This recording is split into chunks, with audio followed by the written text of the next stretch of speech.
Hello বন্ধুরা, আজকে তোমাদের সামনে দুপুরের খাবার দাবার নিয়ে চলে এসেছি। আর আজকে দুপুরে খাবারের মেনুতে কি আছে দেখো।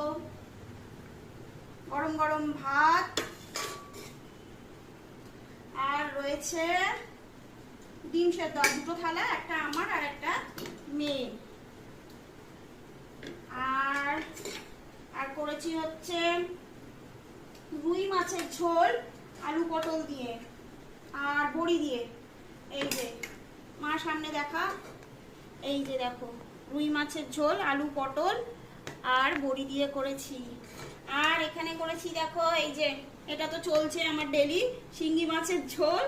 আর তার সঙ্গে এই দেখো, বোঝা যাচ্ছে না, পাতা দিয়ে দিয়েছি, কুলেখাড়া পাতা, আর গাজর, তারপরে কাঁচকলা আর লাউ, এসব দিয়ে পাতলা ঝোল করেছি। আর এদিকে দেখো বড়ি দিয়ে লাউয়ের